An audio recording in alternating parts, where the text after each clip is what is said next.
Michael Hatfield RE team presents Real Estate and More. Bay Area real estate is different than in all of America. And why? What's up with home buyers? What's on sellers' minds? How is the market? And much, much more. Now, here's your host, Michael Hatfield. Well, welcome back to the Real Estate and More show, and thank you for listening. Our next guest is a person who has been a Bay Area resident for more than 4 decades. Knows the value of homes here, very knowledgeable, but now due to the ever-increasing home values, he has questions about the Bay Area housing market. Not afraid to ask those questions either. Is this the best time to buy or to sell my home? This gentleman goes by the name of Mr. Charles. Load your questions, Mr. Charles, and welcome to the show. Well, thanks, Michael. We can have a good time with this portion of the show, and I'm here to help you along and answer some of your questions. Well, I like it when you're here to help me along. And ask some questions. You know, Charlie, I need all the help I can get. It's good to have you here. You do, Michael. That's okay. Well, Mr. Charles, did you ever end up owning a home in the Bay Area and enjoying it? Or has it always been kind of a tax to keep it nice and neat? What's your thoughts? Well, I was living in San Francisco with my wife at the time, and we wanted to buy a home, and my sister lived in Orinda, and so we looked out there, and we bought a home in Orinda. A little bit different price range back in those days, but that's the first home that I ever owned was in Orinda. Did you have any children that you raised in the East Bay at all? Yeah, not when we moved, but that's where my 2 sons were born, in Orinda, and we grew up there, and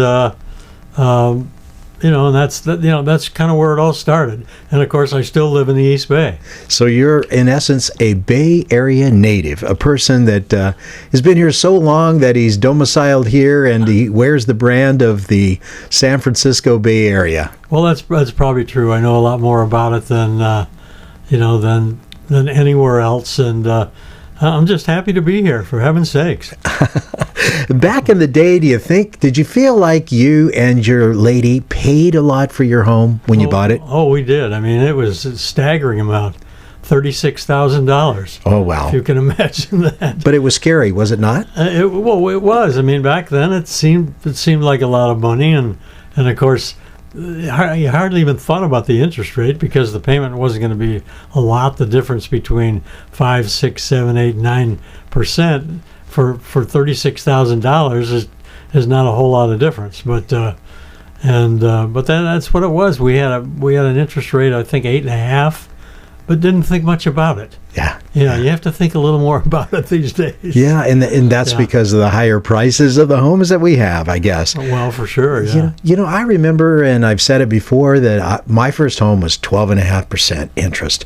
Yeah. And I didn't think a whole lot about it at the time. I just wanted to know that I could make that payment. That's all that mattered. Not get thrown out. It's a little embarrassing to get thrown out of your home, but, things happen in life. And I do remember it wasn't seemingly as big of a deal back then as it is now. Our buyers are just overwhelmed by looking at 6.5 to 7%. They think that the end of the world has happened. Don't you agree? Well, maybe so. It's a lot different than back in the day, and of course the prices of houses. I was just thinking not too long ago that in where we lived in Orinda, for the price we paid, if it was now, we could buy the entire neighborhood. It's a little bit funny the way things have changed, is it not? It's a lot different. It sure is. Well, you had a question for me, I think, and I'm sitting here ready for it. Okay. Well, I thought we would begin with a little perspective, and let's say you wanted to buy it, kind of a typical house now in the Bay Area. Let's call it $1.5 million. You put 20% down. That's $300,000, wherever you get the $300,000. So you want to finance $1.2 million in today's world with a 30-year fixed mortgage. Let's say that's going to be around 7%. 7% now compared to what it would have been not that long ago at 3%. What's the difference in the mortgage payment about? It's a lot of money. That's a lot of money. Okay.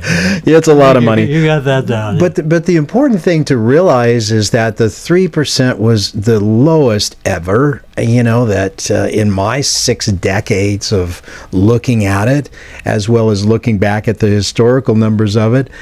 And I don't think we're going to see, 3%, 2.5% for some period of time. We're just not going to see it again. So the buyers have to look at their own game at the time, the game being what is the market, what is the mortgage market, and what do they have to pay to borrow money? What are they going to pay as rent on the money? So, let's live in the real world, and the real world is 6.85%. Payments on a $1.2 million loan at 6.7585%. They're about $7,700 a month, principal and interest. A bit more than you'd be paying at 3%. A bit, yes. Yeah, and I just don't want to think about it too much. No.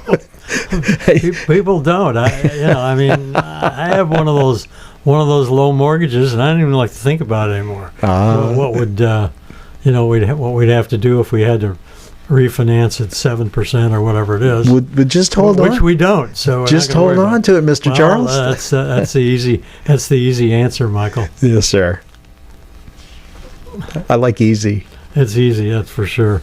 If now you work with a lot of sellers, a lot of buyers, just a lot of people, and if you're working with a seller, let's say, then how do you determine what price to price the house? And then if you're working with a buyer, and then what price to pay? How do you kind of balance all that out a little bit? Well, first of all, with a seller, what we do is we go in and do a comprehensive, what we call a market analysis. And we go through a little bit of the same process that an appraiser would. We would take a look at the homes that have sold in that exact area within the last 90 days, or we can expand that a little bit if it needs to be in order to get enough comparisons. So we look at the homes that are sold, we look at the homes that are pending. That means that they're in contract for sale, and then we also look at the number of actives. We take a really close look at that and say, well, the home that we're going to sell, what do we have to do to match it closest to those? We make adjustments, and then we take a look at the actual market itself. What month are we in? What seasonal time of the year? Are we going to get more sellers right now? Are we going to get more buyers right now?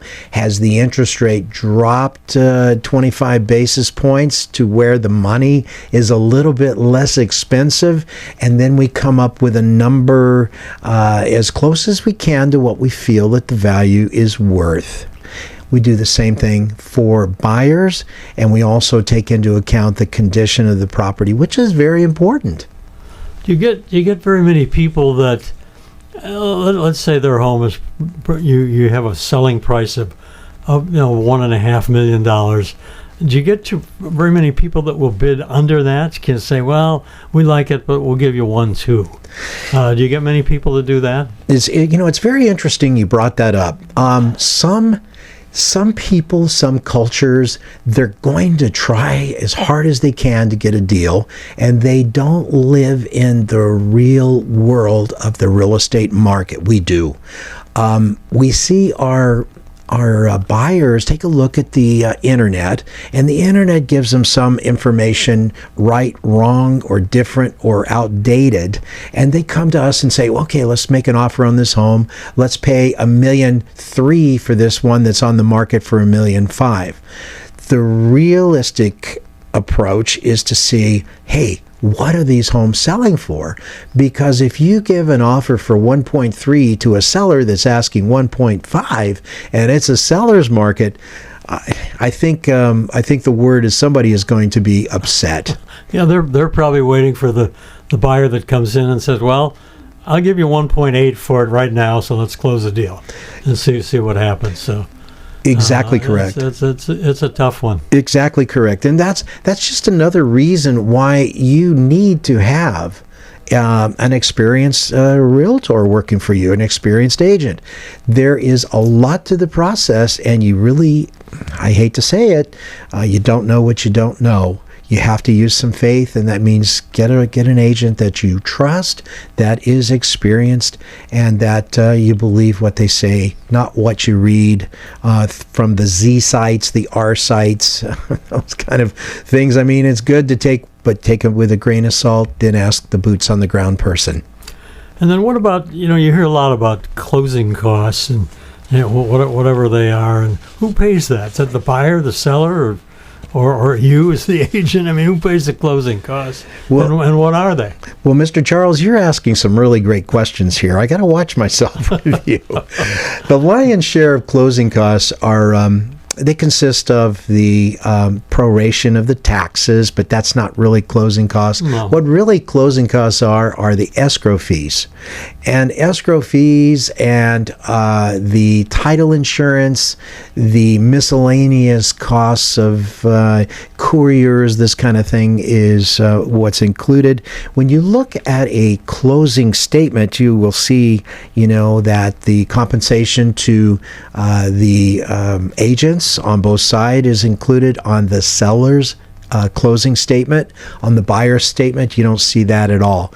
So your question was, what exactly are closing costs? I would say primarily they are the escrow fees as well as the title insurance. Okay. I remember a long time ago, there used to be contingencies. You'd walk into some home and say, I really like this home, but I want you to just fix up the bathroom. I want you to completely fix up the bathroom. We'd like a different shower and all of that. So we're not going to buy the house without that happening. And how much of that do you get these days?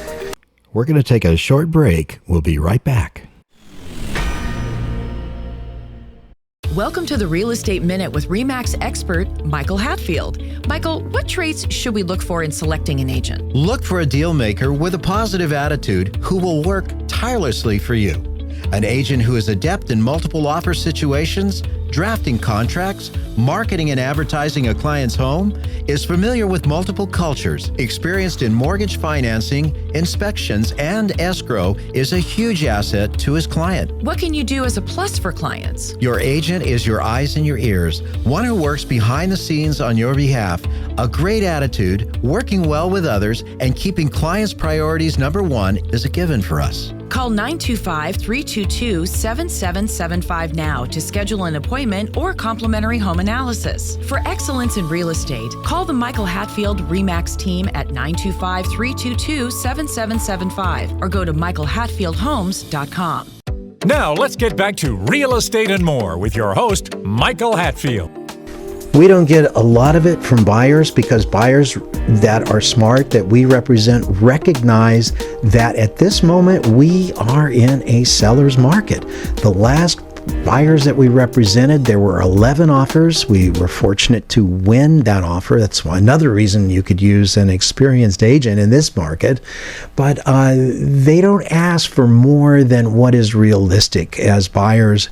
Where sellers, they know where the market is, and the buyers know where the market is. So you want to go about getting that deal put together over and above the other 10 offers that come in. Yeah, so you wouldn't get somebody that says, I'll buy this house, but you need to put a new roof on it. Yeah. So.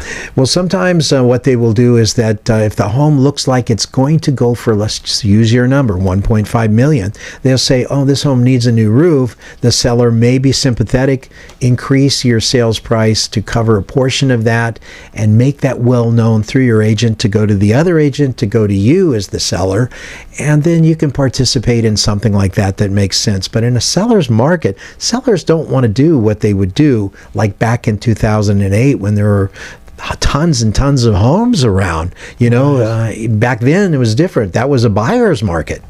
Okay, so the situation today is then there's just not a whole lot of contingencies to get into because you feel the person behind you is not going to have that contingency, and you're just not going to buy the house. So, Interesting when you say contingencies. For a buyer and seller and in the contract, the actual residential purchase agreement is an as-is agreement. It's 16 pages, just the basic agreement alone. And it has 3 contingencies in there, 3 basic contingencies. And meaning that in times where the buyer might want to ask for those contingencies, certainly in this time right now, they may not want to ask for them, and they may want to take the risk of releasing their contingencies. Those contingencies are: 1, investigations. That means that the buyer wants to take a look at everything that they can, such as a pest report, such as a home report, such as something like a roof report, and if it has a pool inspection. There's a few other ones that can become contingencies underneath that term investigations contingencies clause. And lately we see buyers that are offering that have seen the reports because the seller's smart enough to put those reports out there ahead of time and have them done. And they will go in without that contingency. Second one is an appraisal contingency, because if the appraisal doesn't come in at the value of the contract, the buyer will have to come up with a little more cash to put into equity to make the deal work. That's the appraisal contingency. The last contingency is the loan contingency. What happens? You get down the road, the bank says, hey, Mr. Charles, I don't want to loan you that money. Your hair is gray and we don't like you today, and it doesn't go.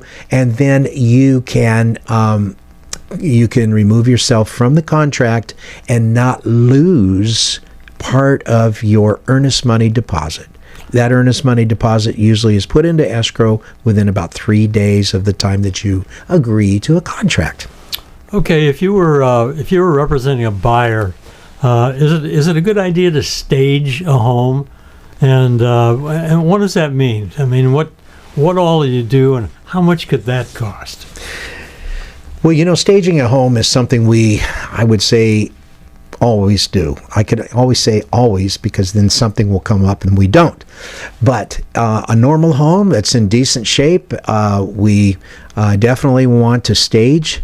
We've had stagers on the show. They are also, and people don't really realize that, those people are interior designers. They have an idea far and beyond what most people do of what is most desirable to the best and the most number of buyers. So we definitely stage. We get them in there right at the very early. We're actually having it done on a very nice townhouse that we have on Concord Walnut Creek border. We're having that done. The home is getting ready to get on the market real soon.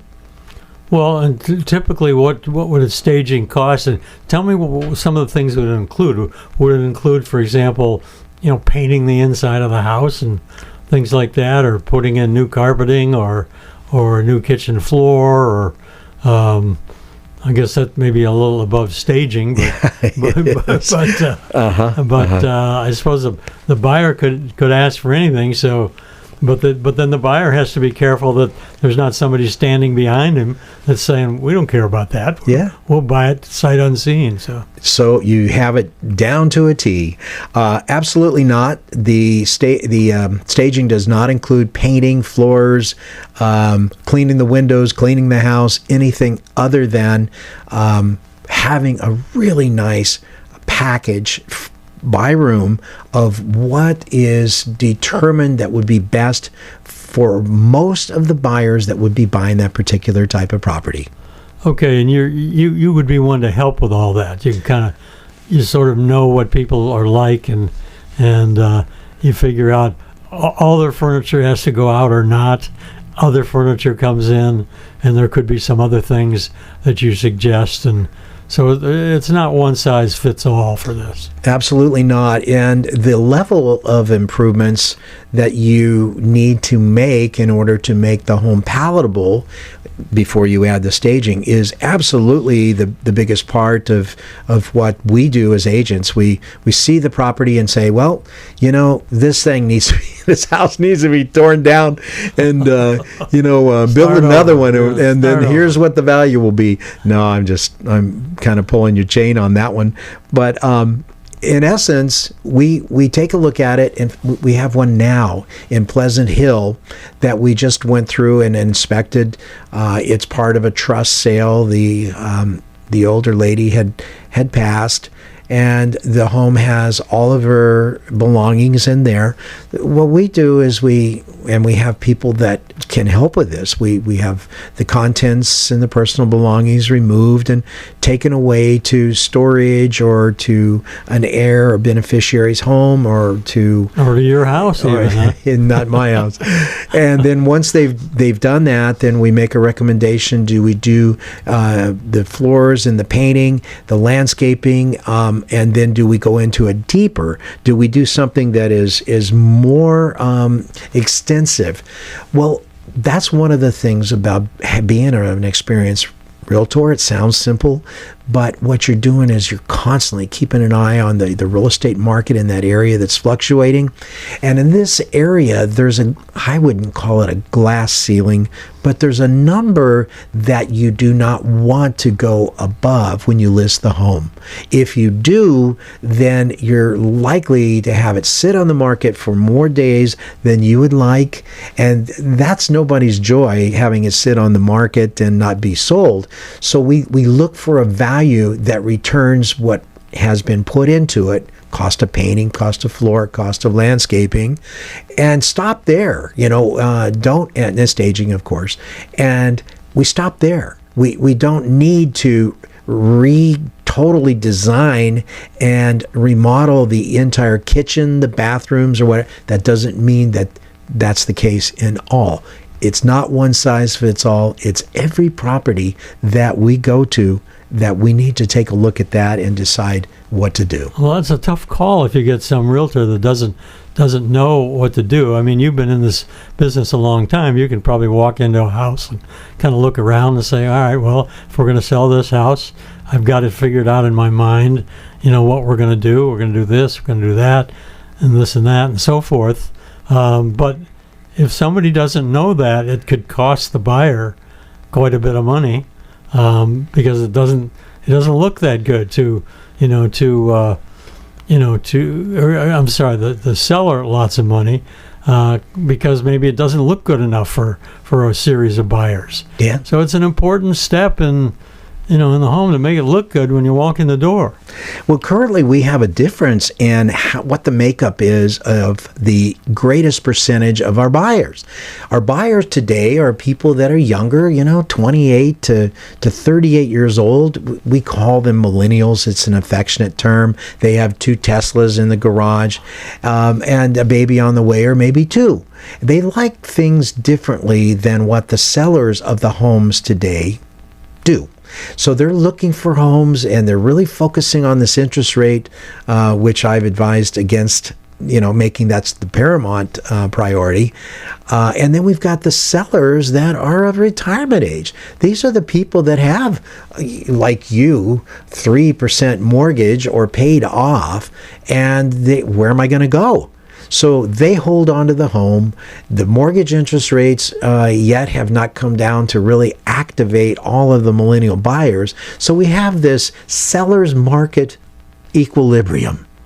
Yeah, no, it's really kind of crazy, but this is where we are. It's a tough call. I mean, and you're right. If somebody's sitting in a house that's worth X amount of dollars, and they have a 3% mortgage, or even less in some cases, I mean, that's a tough call to move out. Where are you going to go and get anything like that? But you may have some specific reason to go there. Maybe you need to go to a care facility or something. But it's a tough call to just pack up and move to another house when you're sitting on a 2.5% or 3% mortgage. Oh, you got that's unless you're moving somewhere. I don't know. I can't think of a reason to do that. but unless you have some crazy reason to do that. So, people will hang on to it. And the younger buyers will have enough money so a 7 or 8%, well, maybe not 8% yet, 7% mortgage could be, they can do that because that's what it is. So, and they can afford a payment like that. So I think one of your questions that we talked about before we went on the air was, is it a time to buy or is it a time to sell? You know what? I think it's both. I think that in the San Francisco Bay Area, we are going to continue to see growth, and especially increases in property value, home value. In March, as an example, the home values versus March of last year, they actually went up 10.3% for California alone. Well, okay. And then, the other thing I was going to ask you too is you do hear a lot of radio and TV ads that say, we want to buy your house in any condition. We don't care if it's falling apart, if there's tenants in there that aren't paying their rent, whatever it is, we'll buy it. You don't have to do anything. Don't worry about a thing. So how does that work? Is that going to be a problem? Does anybody do that?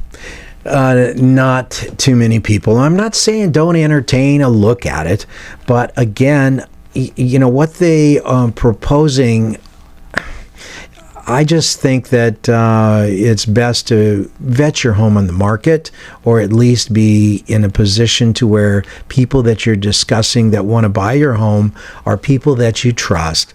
And with this type of operation, I think that a lot of people end up receiving less in proceeds as a seller than what they would by using a full service real estate professional. Well, I guess if they're in a situation where, look, they just have to get out of there, they're moving to France or whatever it might be, and they just don't care that much about it. The place could not be good, but they don't care. So they just want to get out of there, and so the idea of somebody coming in there and just doing it, they don't have to do anything at all, may appeal to them. Certainly, probably not most people, but I guess that could happen. It could happen. Who's to know what is in the seller's mind or in the buyer's mind? Our job as real estate professionals is to get the maximum amount of proceeds for the seller, and for the buyer, keep as many of those coins in the piggy bank as possible. That is our job. Simple enough. Absolutely. Yeah. Mr. Charles, in summary, have you gleaned anything from today and being a resident for the last 150 years? No, I'm sorry. That's what it feels like. What words of wisdom would you like to say to our listeners? Well, owning a home is certainly a lot of fun, and if you can do it, fine. But I think you really have to, know what you need, how much money you have to spend. But you have to, talk with a realtor that knows where to go in the Bay Area. If you've lived around the Bay Area for a long time, you may have some ideas, but you need some help. You just can't do this yourself unless you just like to do that and you don't care much about money. But if you want to get the best value, they've got to find somebody like you that can help them get there. Yeah, that doesn't mean that they have to use us. It just find someone that is experienced in this. When you get into an airliner, you don't want to sit down and start telling the captain and the crew how to fly that machine. That's taken years and years of training to get to that point. Don't let people fool you and say, oh, the airplane flies itself. Yeah, it flies itself on the mundane actions of the flight, but you need those human talents to take over when things don't go right. So if you're buying or selling a home, one of life's largest investments, it can be either a struggle or can be a joy-filled occasion. When we buy a home, buyers struggle a little with the things needed to make it their own, the payments, the upkeep, and when sellers, they struggle to make the home attractive to buyers so that they receive the most amount of proceeds from the sale. Makes sense. Thank you for your questions today regarding is this the best time or the best time to sell or buy, and for being on the show, Mr. Charles. You got it. It's a lot of fun, Michael. Oh, you're a great guy. You've been listening to the Real Estate and More Show. I'm your host, Michael Hatfield. please remember to go to our new YouTube handle, My Real Talk Show. That's My Real Talk Show at youtube.com, and touch that subscribe button. You can also find past aired shows at our handle, My Real Talk Show, on youtube.com. I hope you'll tune in next week, and in the meantime, have a blessed week.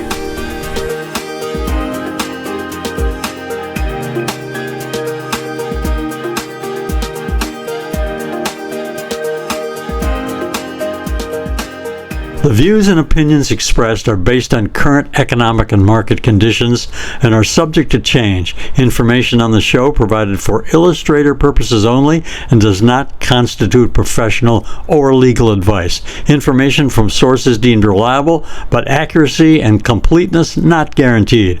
Michael Hatfield and the Michael Hatfield RE/MAX team have no liability for information discussed on the show. Consult with qualified professionals prior to taking action.